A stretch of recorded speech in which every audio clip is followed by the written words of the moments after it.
Bapak Ibu guru semua, CGP Angkatan 10. Perkenalkan, nama saya Muhammad Azizi, Sarjana Pendidikan Islam dari SD Negeri Bletok, Kecamatan Bungatan, Kabupaten Situbondo. Salam senyum ceria untuk kita semua.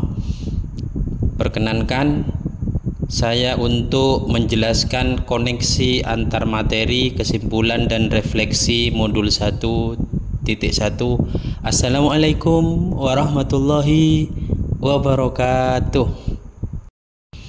Bapak Ibu guru hebat semuanya, menurut Ki Hajar Dewantara, pendidikan dan pembelajaran sangat jauh berbeda. Pembelajaran adalah bagian dari pendidikan.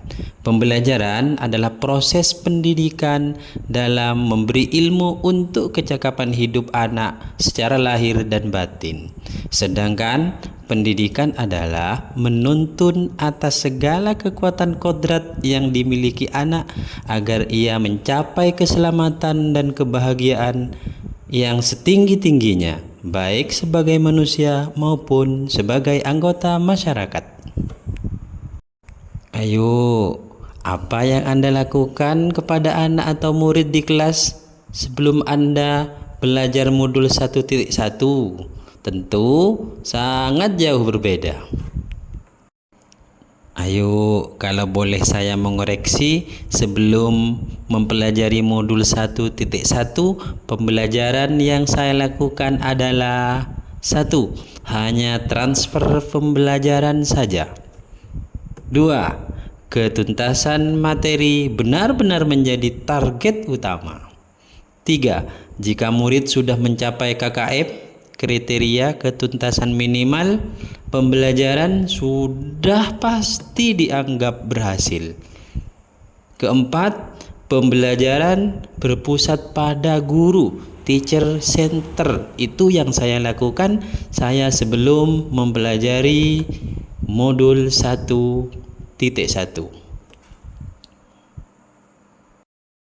Ternyata banyak sekali. Sebelum saya mempelajari modul 1.1, pembelajaran yang juga saya lakukan diantaranya saya tidak mempedulikan apakah murid benar-benar paham atau tidak dengan materi yang saya sampaikan. Juga selain itu, saya hanya melihat dari segi kognitifnya saja dan menuntut siswa agar selalu menghafal terus tentang materi yang saya sampaikan.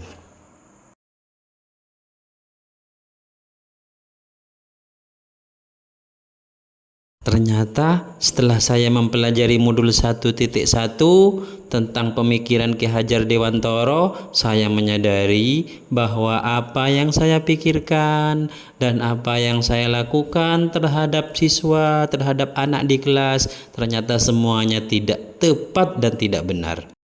Ternyata setelah saya mempelajari modul 1.1 tentang pemikiran Ki Hajar Dewantara, saya menyimpulkan terhadap diri saya sendiri harus memperlakukan murid sebagai subjek pembelajaran. Selain itu juga saya harus mempelajari karakteristik murid secara menyeluruh, karena karakteristik siswa di kelas tentu berbeda-beda. Selain itu juga saya harus memberikan kesempatan kepada murid atau siswa untuk tumbuh berkembang sesuai dengan kodratnya masing-masing. Tentu dengan itu semua saya harus melakukan proses pembelajaran secara menyeluruh dengan cara 1. Memberikan kebebasan kepada siswa untuk berekspresi sesuai dengan kemampuannya. Yang kedua, saya juga mempersilahkan kepada siswa mengemukakan pendapatnya masing-masing. Yang ketiga, saya juga harus memberikan kebebasan kepada siswa agar berkreasi sesuai dengan kemampuan dan bakatnya masing-masing.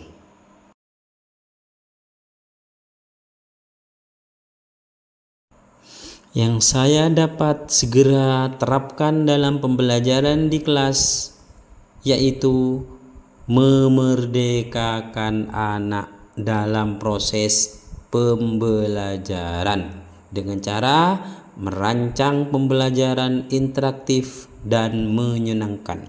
Yang kedua, saya harus menerapkan pembelajaran dengan cara berpikir kritis, kreatif, dan kolaboratif. Ingat, dan perlu diingat kembali untuk sahabat CGP Angkatan 10. Pembelajaran bukan lagi menuntut, tetapi menuntun gitu loh. Terima kasih dari saya, kurang dan lebihnya mohon maaf. Wassalamualaikum warahmatullahi wabarakatuh.